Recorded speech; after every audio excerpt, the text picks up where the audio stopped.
Order! Order! You are an incorrigible delinquent at times. Behave yourself, man!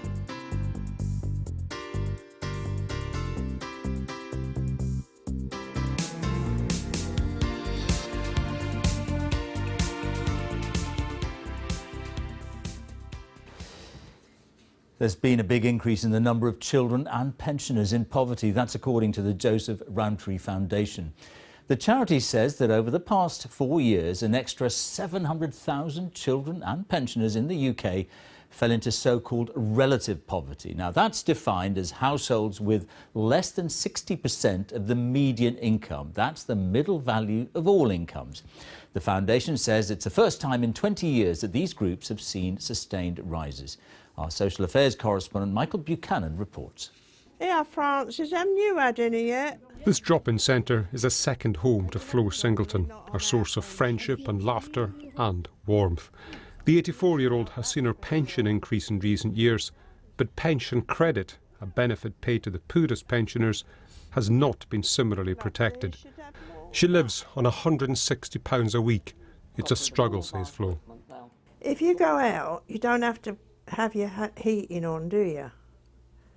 Trouble is, once it's dark in the evenings now and cold, you have to put your heating on, don't you? So you go on the bus just to keep warm? Yeah. Well, you know. Yeah. It's lovely and warm on the bus. And then you sort of try and extend it as long as you can. Even though you've got nowhere to go? Yeah. It's mad, isn't it? The number of people in absolute poverty, not having enough food or water to live on, has fallen by 500,000 since 2010, say ministers. But today's figures refer to relative poverty, having a lot less than most other people. Since 1994-95, the number of people in relative poverty has fallen slightly. For pensioners, the decrease was quite dramatic, then recently started rising. Child poverty also fell, albeit more slightly, before it too began increasing. Well, from around 2012, we finally saw wages start to outstrip inflation once more. So that meant that the incomes, particularly of middle-income households, started to grow in real terms. That meant they started to pull further away from those on lower incomes, who at the same period were also being affected by cuts to benefits.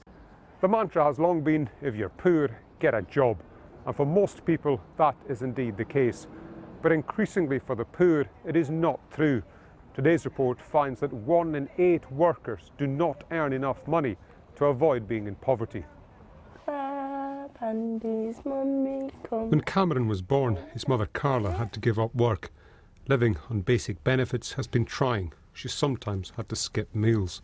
But now he's 6 months old, the single mum would like to return to work. But she fears being unable to find flexible childcare for a 0-hours job as a learning disability support worker. I really did want to be able to go back to work, but it just isn't reliable enough and secure enough. I need, and he needs, security, stability.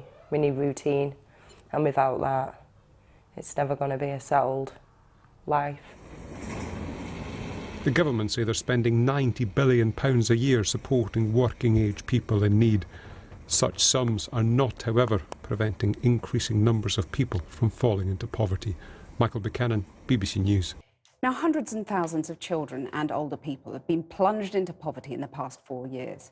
That's according to the Joseph Rowntree Foundation, who found almost 400,000 more children and 300,000 more pensioners were living in relative poverty, unable to afford what the average person can. That's the first sustained increases for 20 years. But the government says the number of people in absolute poverty, so on the breadline, has fallen since 2010. Jane Dodge brings us this report from a town dubbed one of the worst places to grow up poor. Tengo el pelo corto. Tengo el pelo corto. For those who don't speak Spanish, these 11-year-olds are saying, "My hair is short." They're students at Magnus Church of England Academy in Newark in Nottinghamshire, and they're keen to broaden their horizons. Muy bien. I want to be a teacher or a holiday rep, and also before I do my job, and that obviously I'm going to get a job, and I want to travel the world as well, so it would help me because most countries speak Spanish. And are you hoping to go to university? Yeah, Any idea what subject you might do at university? definitely Spanish. Yeah, because I really enjoy it and it's a really fun subject to learn and it's quite challenging. What age level do you say you're on? Students here are encouraged to aspire to great things. But this town is one of the worst places to grow up in if you're in a low-income family, according to a recent report on social mobility. And now the Joseph Rowntree Foundation says the number of children in poverty has gone up by 400,000 in the last 4 years. So our school has an intake which is 44% free school meals, which is an indicator of low-income families. So around 44% of our students come from low-income families. That can and often does have a knock-on effect in terms of aspiration and opportunities for progression that we're really working hard here to try and address.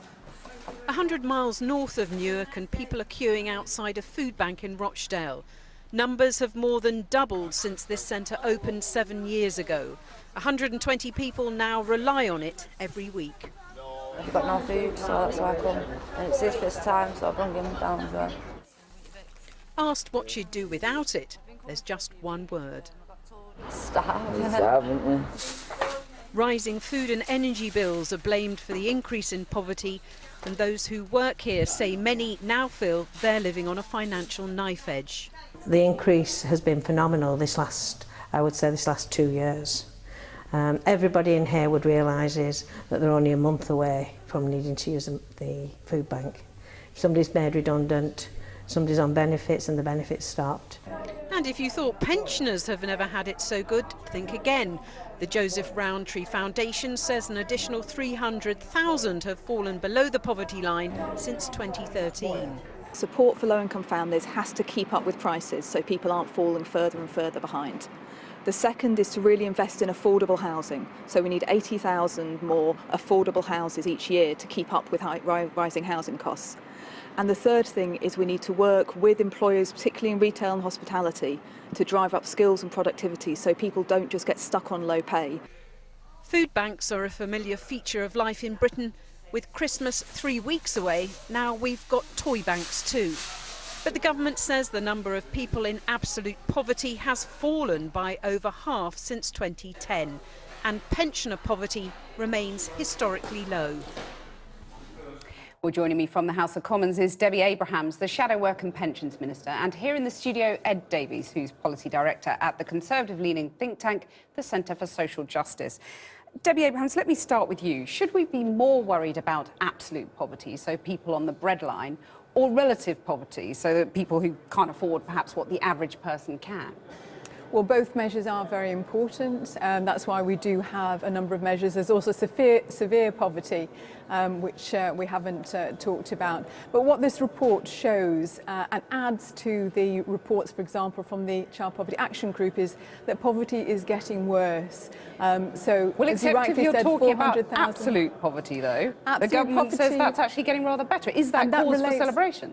Of course, any moves away from absolute poverty is absolutely something that we would support, and it relates to a baseline figure back in 2002, I think it was. But relative poverty is about the here and the now, and what this report shows is that 400,000 more children, 300,000 more pensioners are living in poverty, so they can't afford the daily things that you need to live an ordinary life. OK, let me put that to Ed Davies. I mean, that is a worry, isn't it, that people can't afford what the average person can afford? I mean, the first thing to say is that actually, if I had my way, poverty would be at the top of every news bulletin and the front of every newspaper, and it would be forefront of all our national conversation. So you're concerned about both measures? And so actually what we have here is a fantastically helpful conversation about poverty getting up the agenda. But, and there is a but here, the relative measure of poverty is a problem. And it does mean that although this is a very welcome report and a really welcome conversation to have, we are talking about the wrong things. Well, are we? Because, I mean, if you look at a couple with 2 children, they'll be living on £400 a week after their rent and mortgage. How would you manage on that? The problem is that if we look at it through this relative measure, it creates two issues. So what you have is But answer me that question, 400 quid a week, I mean, does that strike you as poverty or not? But there's no denying that there is poverty in this country, and absolutely we should talk about it. But the problem is, if we just view it through a relative income measure, firstly, it's open to very arbitrary changes. You know, you introduce a national living wage and more people are in poverty, which is clearly absurd. You have a recession and more people come out of poverty. But secondly, the problem is people's problems are social and complex, not just financial. So if we have a purely financial measure like that, we're never going to get to grips with the causes of poverty. Debbie Abrahams? I have no problem about looking at the causes of poverty, but at the end of the day, you're in poverty because you don't have enough money. And we can't forget that. This is an internationally recognised measure. I know the government is very keen, and the CSJ have a close relationship with the government, very keen to try and change the measures and shift the argument in that way. But this is about people not having enough money to eat, to heat, or to enable them to have a decent home. And Ed Davies, that's a lot of people are in work and in poverty. 1 in 8, the report says, 1 in 8 workers are in poverty. That's 3.7 million people. I mean, that's a terrible indictment, isn't it? Yeah, and I think that's a really important point, though, that you make, is that actually we need to talk about work and things like that, not just income. So in work, actually, there is a really good news story that more people are in work than ever. But, as you say, there is a problem about progressing in work. There's about skills and productivity. And so actually, to change this, what we need is not just to give out more money necessarily, to make sure we're doing the right things around skills and education and helping people actually reach their potential in life. Debbie Abrahams, do you also need to end the benefits freeze? Would you, Absolutely. if you come into... We've said that, we said that back in the general election. Well, you were rather confused about that, though, weren't you? Because Jeremy Corbyn promised it and then retracted it. It was rather a muddle. Not at all. It might have been confused in terms of how it was reported, but we were always very clear from our side of the question. So this is about making sure, yes, that we look at the long-term issues that can contribute to poverty, which do include skills, that do include education. That's why we had a fantastic offer around our National Education Service from cradle to grave. But it is also about what do we do for the here and now. It's no good saying, right, go and get yourself educated, and in a few years you can get a better job. We know that 4 out of 5 people on low-paid jobs now will be in low-paid jobs in the next 10 years. We need to do something urgently about the here and now, so children are not going to be brought up into poverty and it affect the rest of their lives. Ed Davies, end the benefits freeze, increase the minimum wage. What would you do in the here and now? I mean, in the here and now, I'd very happily see a lot more generosity. Universal credit's had a lot of publicity recently, and one thing that you constantly heard from people is that the principles are right. And we fully get behind that and think, actually, invest in UC, put the money into work allowances, put the money so that actually work pays. That's a really important principle and something that I would absolutely change tomorrow. Quite a lot of agreement here. Ed Davies and Debbie Abrahams, thank you very much. Now, for the first time in 2 decades, the number of children and pensioners living in poverty in the UK has gone up by hundreds of thousands in just 4 years. The figures were published by a leading charity, which said low wages and rising inflation were damaging progress towards helping the poorest. Our senior correspondent, Ashish Joshi, reports. There's a simple routine to George's life, like the quiet pint he enjoys in his local club. He can still afford to buy himself a drink because he has savings. But George knows other elderly people on the state pension are really struggling to make ends meet. They either starve themselves or go cold. I can't see any other way they can do it. You've got your water rates to pay, you've got your electricity to pay, and that keeps going up. Your rent keeps going up, but your pension doesn't go up. Poverty rates have been falling for 20 years, but according to a new report by the Joseph Rowntree Foundation, the trend is now being reversed among pensioners and children. For single mum Stacey, life is a constant financial struggle. Every single penny has to be budgeted. You have to think about everything. I mean, for example, like having enough money to make sure that you've got toilet roll in, and it's just things like that that people take for granted. Having the means to get by in life, to keep clean and move forward, and it's, you know, when I openly talk about it now to you, it you know, it feels sad that I have to. Sorry. I'm sorry. You okay? Yeah. 4 million children and 1.9 million pensioners now live in relative poverty. That's an increase of 700,000 over the last 4 years. Relative poverty means households that have an income of less than 60% of the median.